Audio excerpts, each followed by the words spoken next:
Hi everybody, welcome to episode 36 of the Pins and Needles podcast. My name is Zoe. You can find me on Ravelry and on Instagram as Pins and Needles UK. Feel free to send me a message through either of those places, and we do also have a group on Ravelry where you can come and join us for chats about the podcast, various show notes and things like that. I'm sorry this is a day late. I did plan to record yesterday and get that up as usual. Saturday is my normal recording day, but my big fancy light that I need was at work. We were taking some pictures for the new website, so I couldn't record yesterday. It was just so grey and disgusting. Well, it's still grey and disgusting. Wales at the tail end of January is not a bright and cheerful place, no matter how beautiful. Anyway, so I'm recording on a Sunday, so apologies for the lateness. Also, my entire family is in the house. I've gone and told everyone to leave me in peace and not to crash up and down the stairs. But the dog might bark, the front door might get knocked by a child who wants a friend to come out and play. So you might have to bear with me through a few little oddities. I am doing another slightly different podcast this time. Last episode was kind of a bit of a roundup, and now I'm onto my January planning episode. So I'm in a slightly different place again, just because I've got a lot of stuff to show you just out of shot, and it's easier to be sitting on the floor. So you can see my knitting book cubby hole. I've got one of those fabulous IKEA units, and this is all my knitting books. And I've plonked a couple of things up here just to make it a bit more interesting. So there we go. Oh, in terms of show notes, I'm going to be showing you a lot of different yarns from my stash and naming a lot of patterns. I do not have the time to write all of those down into clicky, linky show notes for you. So if you don't catch the names as I say them, please head over to Ravelry and find me on there. I'm Pins and Needles UK. My stash is completely up to date with everything listed in there in full detail, all the colourways, all the brands. And my queue is also fairly organised as well. So if you miss anything, head over to Ravelry and check those two places in my notebook section. If you really get stuck, send me an email, which is hipinsandneedles@gmail.com. Right, the lighting isn't brilliant. I've got my big light, but the window is there, so hopefully the yarns will be as true to colour as possible. Okay, so 2018 planning.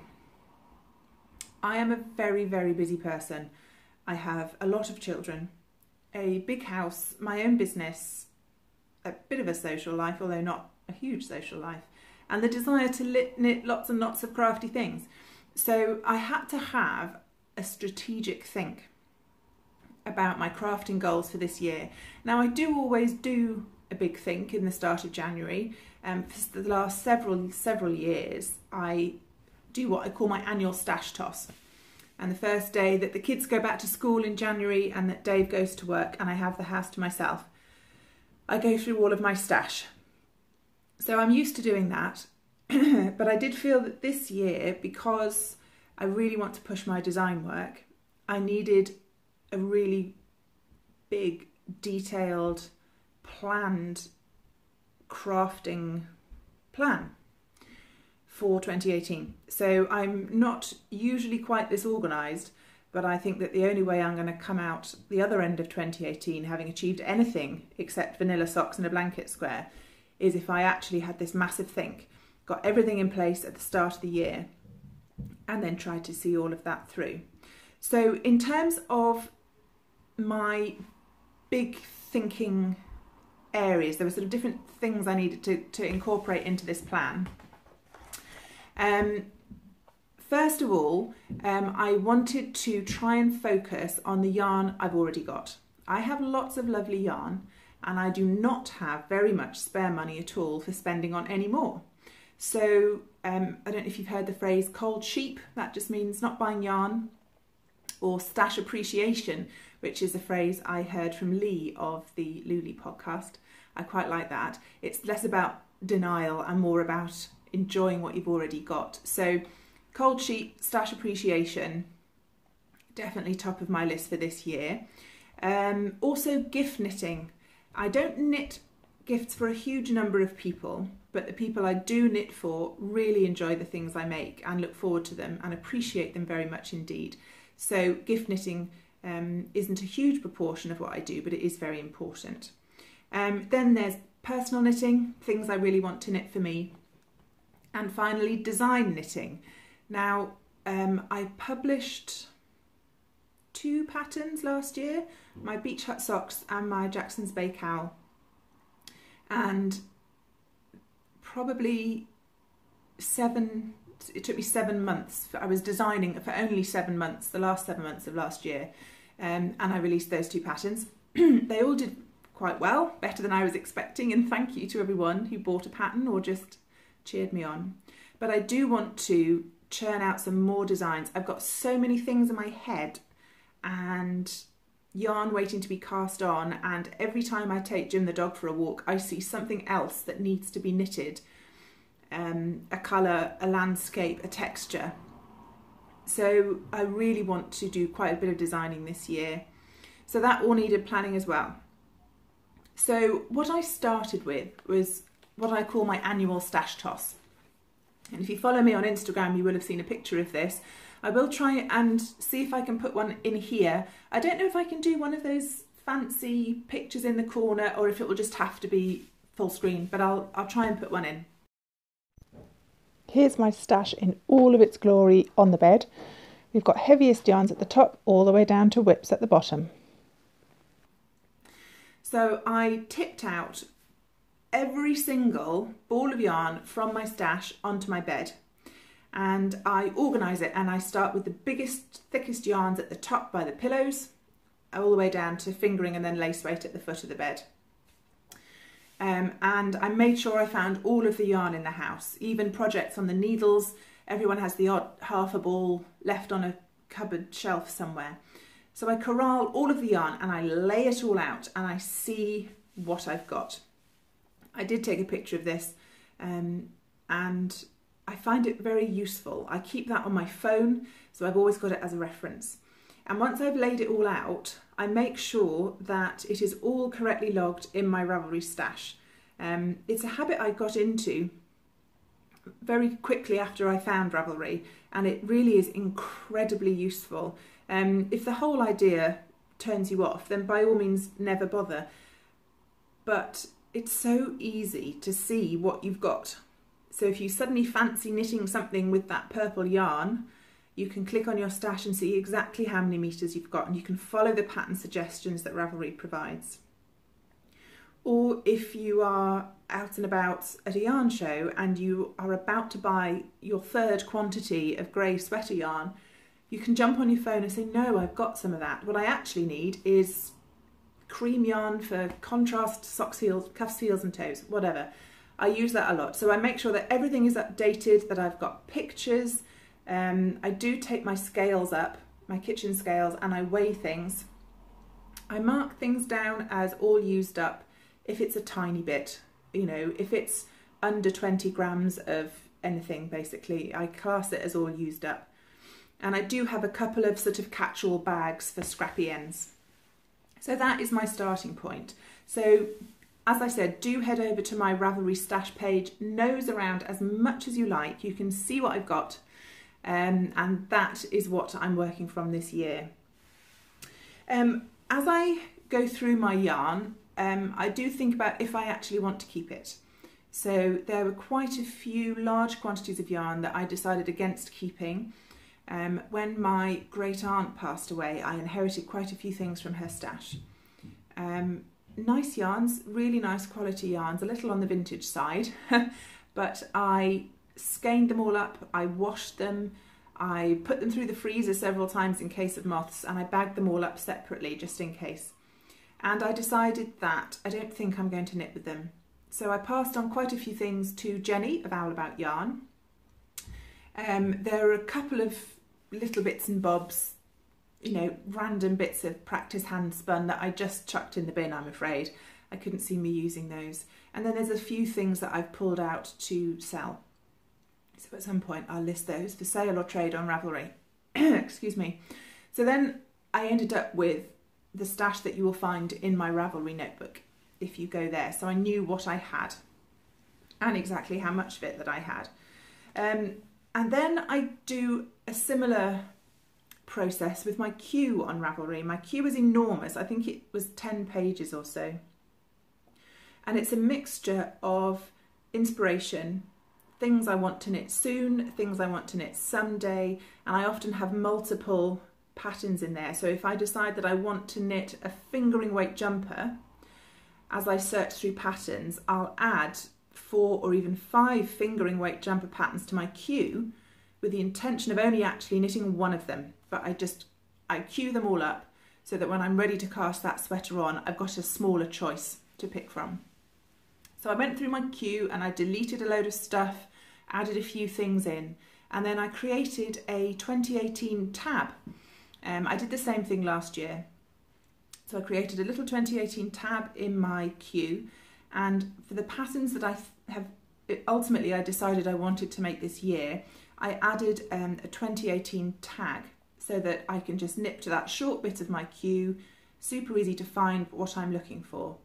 The things in that tab queue are not in the order in which I plan to knit them, they're all just in there ready for me to go. The other thing I did with my stash this year, which is a bit of a first, was yarns that I intend to use for design purposes. I added a tag to the stash entry as well. So if you want to, you can search my stash with, was it design? I think the tag was design stash or something like that. So again, if I want to, I can just pull out those particular yarns. And I did bag those design yarns up separately. So when I was thinking about the things I wanted to knit this year, I started with my gift knitting. This is my general knitting journal. So this is what I ended up with. So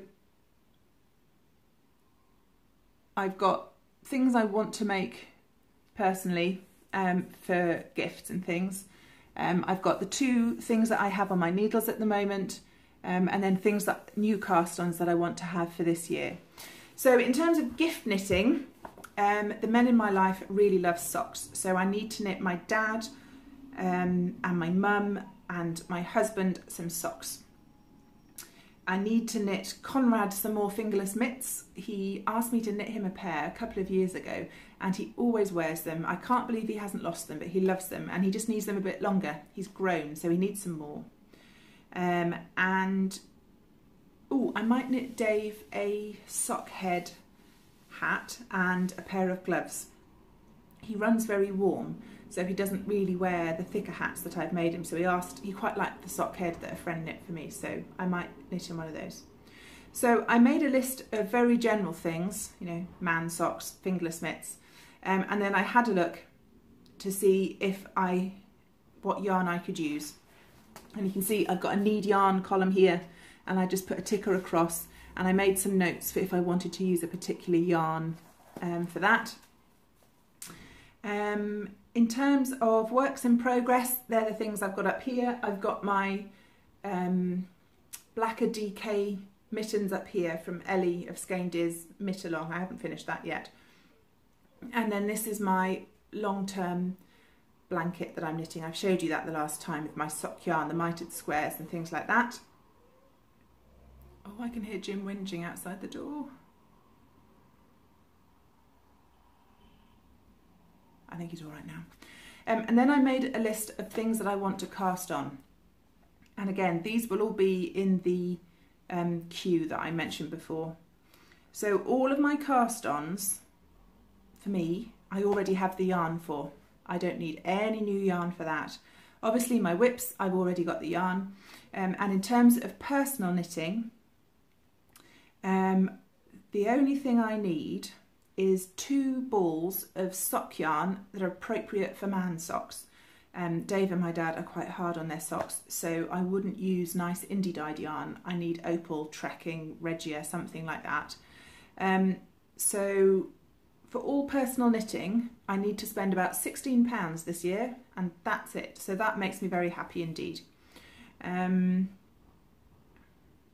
Yeah, there is a possibility I'll have enough decent scraps to make scrappy man socks, but I'll dig through my stash now and see if I've got some. So that's my personal knitting. Gifts, stuff for me, things on the needles. I only need 2 balls of yarn to get all of that sorted. And then I've got a designing notebook that I've showed you previously. And in the back of there I have sort of like a running ideas page of things I want to knit. So I did another list. I'm not going to show you the exciting things I want to knit, but as you can see I did the same thing. So I've got the item I want to knit down here. Have I got the yarn or have I not? And I think I'm going to need 2 skeins of yarn, and that's it for all my designing purposes. Yeah, so overall, all I will need to buy this year, 4 skeins of sock yarn, 2 of which need to be the cheap stuff, £8 a ball, and the other 2 I haven't decided. I could go, it's for design purposes, so I need to think about what exactly I need. But worst case, 4 balls of yarn, 2 of which are for work, so I think that's pretty good. So this might sound like the 7th layer of hell to some of you, but actually I really enjoy this whole process. I've got some gorgeous yarns, and if you're not careful you forget about it. I have limited time, I have limited resources, and this entire process really gets me excited for the year. It gets me excited to use what I have, and it means that if I'm going to a yarn show, I know what I need to buy, I know I can allocate my money for that, and if I happen to have a bit of spare cash that month, I can absolutely treat myself to something guilt-free, and I know where the holes in my stash are. So for example, I don't have very much thicker weight yarn, not a great deal. So if I wanted to have a 1 skein purchase, I'd definitely be looking at a single skein of DK or a single skein of Aran, something like that. But I'm hoping to move away from sort of impulse purchases this year, so I'm really hoping I can stick to just my 4 balls that I need. And you know, I could treat myself to a knitting book or some new needles or something like that if and when I had the budget for it. So that's my starting point. I hope that all made sense. It was quite a lot of just me talking there. So I thought I'd show you. I did get some questions on Instagram, which I thought I would answer. Meg of Mrs M's Curiosity Cabinet wanted to know how I deal with the scourge of period houses, which is of course the dreaded moth. I live in a drafty Victorian pile and moths can absolutely be an issue. And unfortunately, Meg, my answer to this problem is plastic, which I know you hate, and I'm not a huge fan either, but unfortunately, I'm prepared to live with a bit of plastic in my house if it will stop the little blighters from getting at the good stuff. So, yeah, plastic is the answer to that. And somebody else asked, oh, Kaz, hi Kaz63, she asked where I keep my stash. And if I wobble my camera a little, I can show you. So I have a couple of these, can you see? IKEA cubes. I've got one small one, which I keep in my bedroom. And when I've decided what I'm knitting for the year, I bag everything up that I'm going to use, and that goes into this cube in my bedroom. And everything I'm not planning on using this year goes into the chest version of this box on the landing outside my room. The chest is not full. I also keep a lot of towels and bedding and stuff in there, but the chest is where I dump all the kids' clean laundry for them to put away, so it's actually quite hard to get to what's inside. So that's another reason I keep my stash up to date. It's not actually easy to get to all of it, but I do have a small box in my bedroom that is the yarn that I should be using this year.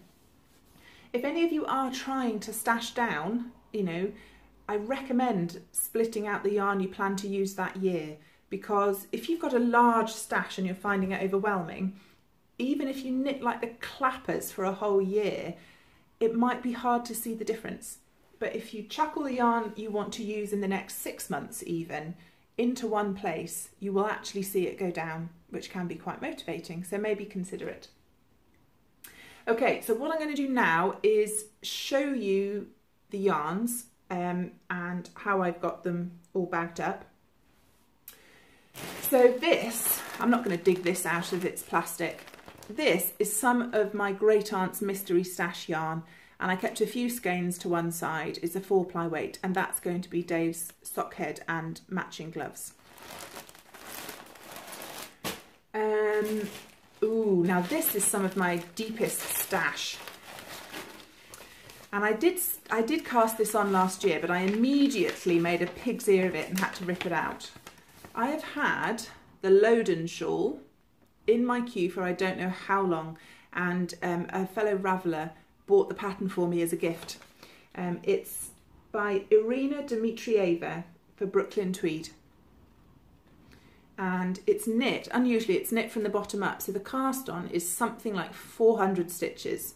There's several charts, it's quite complicated, and I haven't knit anything seriously fancy for quite some time, so that's on my plan for this year. And I'm going to knit it. I've got 2 skeins of this beautiful tonal green yarn, and this is Araucania Ranco Solid. I don't know why they say solid. It's not solid, it's definitely tonal. PT486 I think is the colourway, 7525. So yeah, I've got 2 skeins of this for the Loden shawl. Ooh, something else I'm really excited to cast this on. Shetland Wool Week. The Croft House hat. Look at that. I'm not sure if this is free anymore, but it certainly was. I picked this up from the Edinburgh Yarn Festival last year, and it's the printed pattern. There's different colourway versions at the top with the charts. And then I heard about the mitts, the matching mitts pattern, which is in the Shetland Wool Week Annual 2016. So I've had this since 2016, I suppose, and these are the mitts on the front. So I'm going to knit matching hat and mitts, and it is all in Jameson and Smith 2-ply jumper weight. Again, I'm not going to list all of the colours down below, you're just going to have to check my stash. I was so excited to buy these. I bought this yarn from Wonderwool a couple of years ago, and I hand wound it because it was just so gorgeous. So these are the colours I chose. It came in a kit basically. And if you look up close at the different colours in each of those balls of yarn, yeah, looking forward to that. So where I've got a pattern already printed off, I put it in a bag, yarn and pattern all together, so I end up with grab and go bags basically. I don't put the needles in because I need them for other things. Yes, this is some Aran weight yarn that I dyed with the help of a friend of mine, Ellie. Hi Ellie. She's the Tuth and Bryn Etsy shop and podcast. So, God, I've had this donkey's years. I knitted myself a nice jumper out of this, and I've got several skeins left over, and I thought this would be nice for Conrad's fingerless mitts. He's got green eyes, so I thought that would go rather nicely. I haven't decided on a pattern. I'm torn whether I just find a pattern and knit it or whether I design one myself. I think that will probably depend on how my year goes and if I have the time. Next up, oh, that reminds me, space bags. I treated myself to a multi-pack of space bags a few years ago. This is the small size. That's 6 skeins of fingering weight yarn. 50 grams, I think.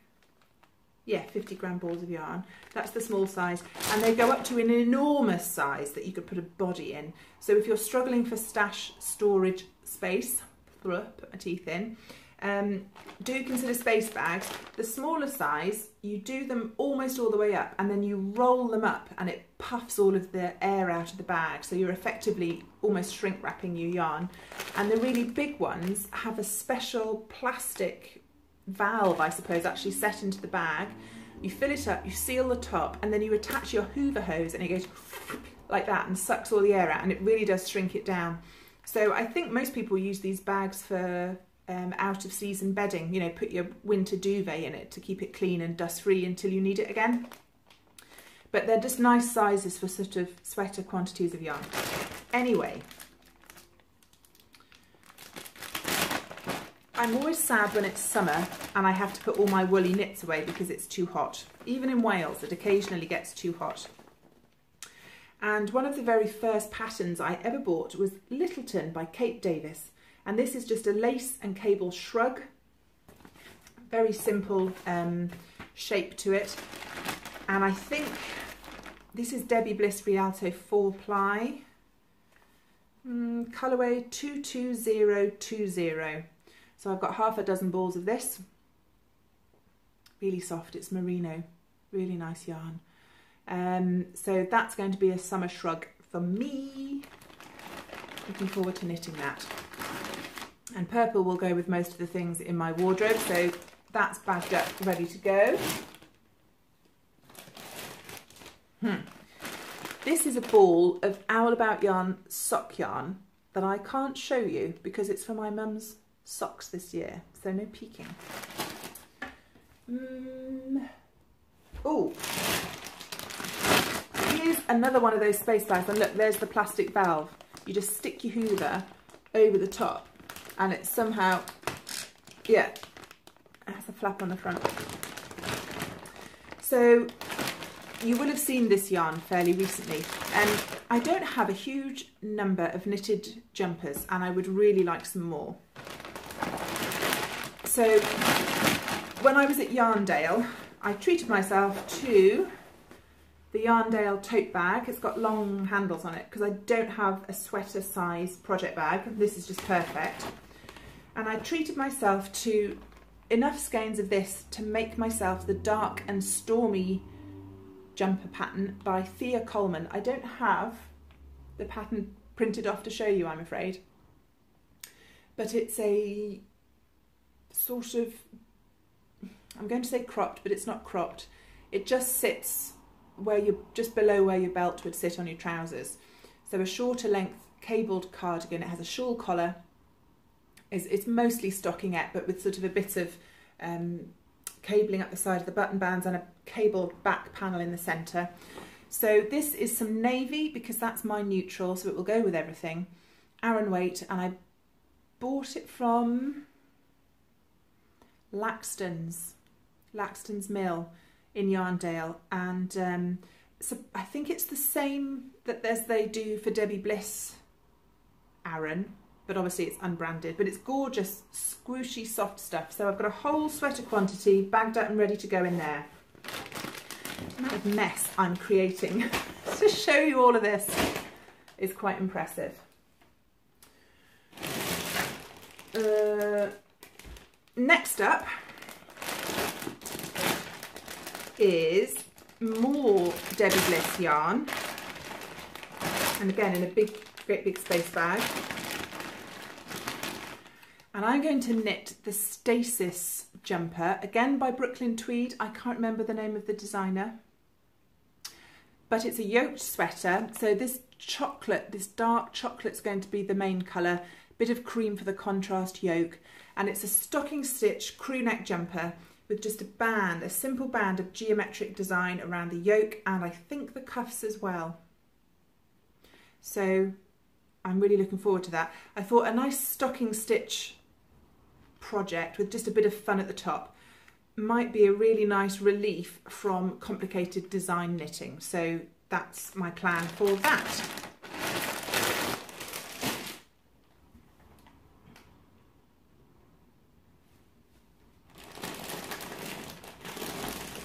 This is my blanket sock type leftovers. So in here are all the minis that I plan on using in my blanket. Some of them are leftovers from projects I've made. There's some sock yarn that I made my last set of sparkly socks from. Here's the minis that I was sent as a Christmas present. Oh, and there's some more minis that I was sent as well. So all of this is available to be ongoing blanket yarn. And this is what I was wondering if I could make scrappy sock yarn, scrappy man socks out of, because this is opal, this is Regia. I don't think they're going to want bright pink. That's opal as well. So I need to weigh, I need to pull out and weigh those and see if I've got enough for maybe just one pair of man socks. We shall see. And then I've got some more Owl About Yarn minis. Those are lovely. Look at that orange. So that can be more blanket. And then just tucked in the bottom is all the blanket squares that I've finished so far. So it's going to be a lot of rustling. So that's my sock blanket leftovers. And the last thing I have to show you is my separate stash of design yarns. So I think you've pretty much seen all of these before. I've separated them out, all higgledy-piggledy, into one of the medium-size space bags.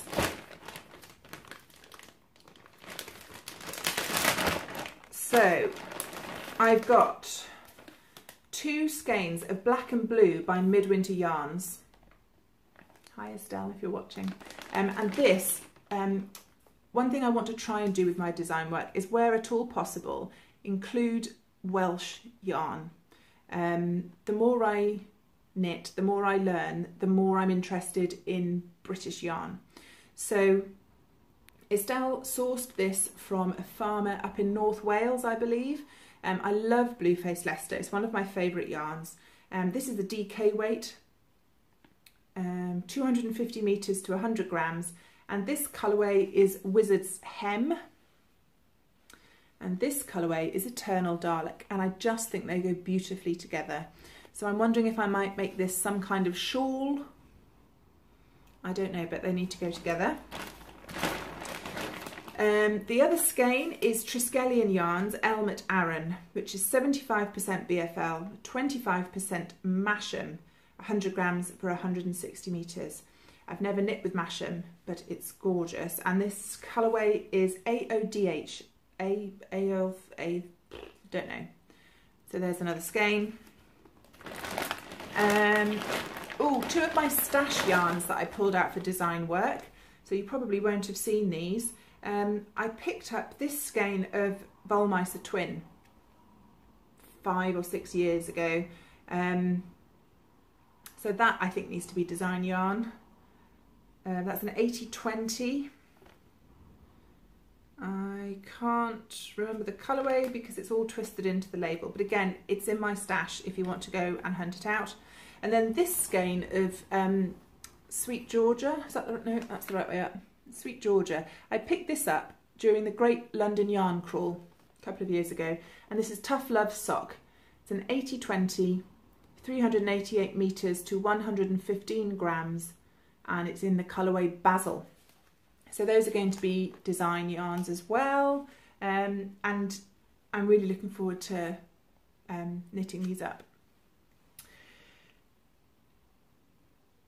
So the other thing, you'll have guessed from Sock Yarn, I've got lots of sock designs that I've got running around my head for this year. And I was in a bit of a dilemma because I wanted to use the yarns I've already got to design with. And then I was thinking, well, I've got to knit a pair of socks, obviously, for every design so that I can take the photographs for the pattern page. but I don't want to knit them up in a size that means I can't then wear them, because then it's just a bit of a waste of lovely yarn. But I want to keep the socks nice for when I go to shows, because Jenny is very kind to me and she lets me display my designs on her stand. And for example, the Beach Hut socks, I knit those to fit me. They're a 72 stitch sock and I've got size 10, UK 10 feet, so they look like canal boats. So people were coming up and looking at my socks and saying very nice things. Oh, look at this nice design, and isn't it cute, and I like the colours, and goodness me, they're enormous. So I think what I need to do is to knit the socks that I photograph for the pattern pages in a size that somebody can then wear. So either my size, so I can wear them, in my mum's size, in my dad's size, so that all that work will eventually end up on someone's feet where it belongs. But then I need to have a display sock of a size that people won't point and laugh at. I might have a small phobia about the size of my feet. So that I can display those on Jenny's stands. And it's only fair that if I'm displaying my designs on her stand, and she's been very generous in letting me do that, that it should be in her yarn. So I also pulled out my Owl About Yarn stash of leftovers, and I'm going to knit up any socks that I design this year. I'm going to make sure I've got an Owl About Yarn 64 stitch sock knitted up, ready for display, so that I can make the most of the selling opportunity for Jenny's gorgeous yarns. People won't be horrified at the size of my feet, and then we'll all be happy. So I've got half a skein of Sparkle Owl in the Tara colourway. I've got probably enough for a 64 stitch in something witchy. That is, I can't remember, something to do with witches. And then I've got the original Overcast sock yarn and the original minis that I knitted the Beach Hut sock in, so I can knit myself a smaller one of those. So all of that is going to go back in this bag. Oh, this is design yarn as well. This I've got, oh, and there's one other skein I forgot to show it. This is my lovely Ustrid Aran weight yarn that I bought from Nottingham Yarn Expo, and I knitted up a swatch. Look at that gorgeousness. And I've also got a skein of Old Maiden Aunt BFL Aran, and this is the design.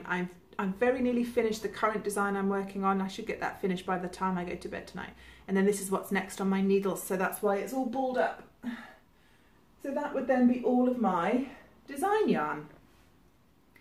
So there you go. That is my master plan. Got to go back to my show notes now, because I had a big think and wrote it all down. Right, so we're now at the point where I know what I want to knit this year. The yarn that I already have is bagged up and ready to go. My queue is organised for quick and speedy access, and everything is kept in the cube in my room so that I can get to it super quick. What I've tried to do with those projects, and if you go and have a look at the queue in my Rav notebook, there is a mixture of complicated stuff and easy stuff, some larger projects, some smaller projects, so that I've got a choice, and when times are busy I can knit something peasy, and when I've got a bit more headspace I can do some unbelievable lace. So I feel like I've got quite a good mix there, and also with my design work there's some nice choices in there. In terms of my flexibility, my gift knitting has to be done, absolutely has to be done. I very much want to finish my 2 works in progress, and there's a lot of stuff that I've got ready to go that I really do want to knit, but it's all flexible. I can swap things out if I want to, that's not a problem. Which leads me on to another question. The Knitting Whippet. Oh, hello. You should follow the Knitting Whippet.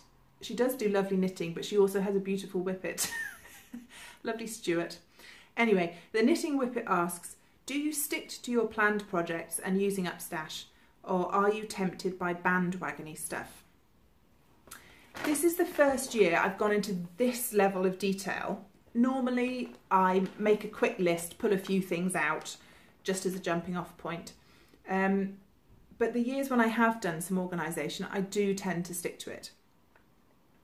I'm not often tempted by bandwagony things, usually because it's something large that I don't have the budget to buy the yarn for. So Find Your Fade, you know, super popular jumpers. I haven't got that many large quantities of yarn in my stash, and I don't have £80 to go and buy some. So I have been quietly cold sheeping for the last probably 4 years. So no, I don't tend to get tempted away. If it's a popular pair of socks, I've got enough things in stash that I could if I wanted to. But the larger items, I do have a couple of sweater quantities, but I know what I want to make with those. So yeah, I do tend to stick to it, but maybe I'll do a review at the end of the year and you can see how well I did.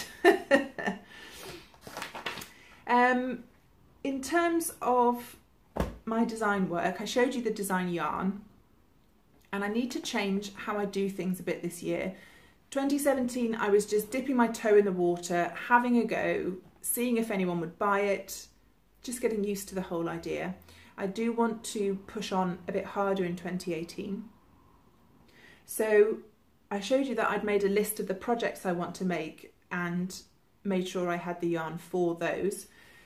And because I'm, as I mentioned, very busy, I decided that what I needed was to plan when I was knitting things, because there's lots of different stages to a design. So there's coming up with the idea, there's actually knitting it and writing up the pattern, there's the tech editing, there's the sample knitting, there's planning your marketing around it. So there's quite nice chunks that you can break the design process up into.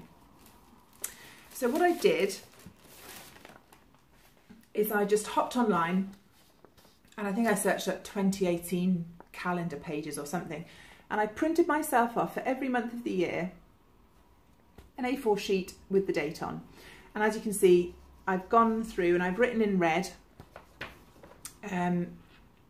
every design I want to do and when I want to try and hit the different stages of that design, and I've put a deadline on that. I've put it in my planner. Again, these are flexible, so if I come down with flu in the middle of it or work gets really busy, these can all be changed, these can all be moved. I can scrap the whole thing if I want to. And when I wrote down when I wanted to try and get things out, the beginning of the year is looking pretty hectic actually. I might need to move a few things around. So that's how I've organised what I want to do. I've looked at the patterns I want to design, what season they are appropriate for, how long it would take me to design this kind of item versus that kind of item. And I've also, with the big arrows, I've marked in all of the yarn shows that I'm going to this year. There are quite a few. I'm going to, we're at Craft for Crafters in Exeter next month. Edinburgh Yarn Festival in March. Wonderwool in April. That's my favourite show. Wonderwool in Bilthwells. Really looking forward to that. We're trying wool at Junction 13 for the first time this year. That's up in Staffordshire. Brand new show. We met the lady that organises it. She came to Yarningham last year and she seemed an absolute hoot. We're up to Leeds for the Leeds Wool Festival in June. That's just a one-day job. July, we're at Yarningham again. That's another lovely show because my mum lives near Birmingham, so we go and stay with her, and that's a really nice one to do. August, no shows in August, no shows in September. That's quite good because Max, my smallest boy, he goes up to secondary school in September, so I need to make sure I'm completely at home being mum for the transition there. October, of course, is the Knitty Retreat, so looking forward to that. And then nothing in November or December either. So my planner has my designs split out into separate deadlines and allocated, and it has my yarn shows on there. I haven't written on here when I'm going to knit a personal item or a gift item, because there's that section of my knitting I can pick and choose. You know, I can please myself, so I get although it's carefully planned, I still have an element of choice in there. And as I said, if I want to mix things up, I absolutely can. The other thing I did, and it's going to be a bit more difficult to show you this. I've treated myself to a new folder. New plans need new stationery. That's just how it goes. So I treated myself to this for £1 from Asda's. Isn't it lovely? And some page dividers. I just need to cover up some things so you can't see what I'm working on at the moment. Now this year, because I was new at designing, I worked on one design at a time, and I started that design and I worked it all the way through till the end until it was published, and then I worked on the next design. And that was the best way to start off, because it meant each section had my full attention and I could really make sure I was accurate and correct on that. This year, because I need to push the pace a bit, and because I've got a bit more experience, I've got some templates set up, I've got a fantastic technical editor I'm working with. Hi Maria. I want to try and have different designs in different stages at the same time. So once I've finished writing a pattern up and it's with my tech editor, I must be able to move on to the next design and start writing that. So I'm running things in tandem. So to that end, I've got a new folder and just different tabs for different designs so I can keep track of things. I need to spend some time in Excel and make myself, I want like an A4 frontispiece for each of my designs. So it'll have different boxes on it. So I'll have space for a rough drawing. I'll have a space for my tension and the yarn and the needles. I'll have a space for my test knitters and their contact details, and maybe a list of the key dates as well, so that at the front of each section I've got an overview of the whole project and what my deadlines are. So that's that. What else did I want to tell you? Did I have any more questions? I think I have more questions. Ah, yes. Oh, yes, another question from Instagram from rsagevitz_ so to speak. Hello, thank you for your question. What is going to be my biggest project this year? I think my biggest personal project will be my dark and stormy cardigan or the colourwork jumper. I like garment knitting. I do like to try and knit 1 or 2 a year, so they will probably be my biggest, unless you count my never-ending blanket. So, one of those two. And Lynn C. Jill, hi Lynn, she asked, do you always know you have a sweater's worth of a particular yarn? I am always seduced by single skeins of unrelated yarns. Yes, I do know is the answer to that. As I mentioned, sorry, I'm sat on the floor and I'm getting a bit stiff. I do keep my Ravelry stasher up to date. If I buy yarns during the year, I do just add them in quickly on my phone. It only takes 2 minutes. Even if I don't get round to a picture straight away, I add them straight in. So yes, I know exactly what I've got. I do find it handy. And in terms of single skeins, a lot of people only buy sock weight yarn in single skeins, and that's fine. You can always knit a pair of socks. You can pair some of your skeins together for a shawl or things like that. But do consider buying a single skein of Aran. It doesn't add so many meters to your stash. And who doesn't like knitting a quick hat as a palette cleanser or as a last minute gift for something? So yeah. The other thing to consider is maybe put into your queue things that need several single skeins. So for example, I'm not a fan of the Find Your Fade, it's not my cup of tea, but what a fantastic way to go through your stash and pull things out. So yes, I always know exactly what I've got. I'm just that sort of person. The other thing I need to think about, and I would like your opinions on this, is last year, if I look at the balance of my knitting, it was mostly personal knitting and a small amount of design work. And I did not show you the design projects until they were launched and ready to go. And then I did a design and notebook vlog on that pattern in depth. The way that 2018 is looking, I think the balance is going to shift the other way. I'm going to have less personal knitting and more design knitting. I'm not quite sure of the quantities, but it will definitely be less personal, more design, and I'm very happy with that. I enjoy both very much. But in terms of what I can show you on the podcast, I'll see how it goes, but maybe I need to consider showing you my design work in progress on the podcast. Because, for example, if I'd done a normal podcast episode this week, I couldn't show you anything. I haven't bought anything, I haven't finished anything, and the only thing I've worked on is my next design project. So I think perhaps I need to start showing you that. Previously I've kept it for like a big reveal at the end when the pattern is released, and that's worked really well. But I know other designers do show their work as they go. There's pictures on Instagram, they do wave it around on their podcasts. So let me know what you think. Do you think it would be okay if I show you my designs as I go? Are you interested? Do you want me to keep doing the designer notebook vlogs as well? Or will you just think, do you know what, I've been looking at that for the last 2 months, you don't need to show me. You don't need to show me again. So leave me a comment down below, because although this is my podcast and I get to do what I like, I really enjoy engaging with you all about it, and I love that you keep coming back. So yeah, I'm definitely interested in your thoughts on this one. So I will also do this process for my sewing stash, because I haven't sewed anything for a while, and in the bottom of my, I keep the unit. Look, fabric, this is my jersey fabric. Anyway, so I need to do this same process for my sewing. So that will be a shorter section. Then this yarn section was worthy of its own podcast, but I think the sewing will just be a shorter one tagged into a section of the next podcast, so I'll do that. And what I've learned from this whole evaluation that I did is that I have some beautiful yarns and some fantastic patterns and some really good design ideas.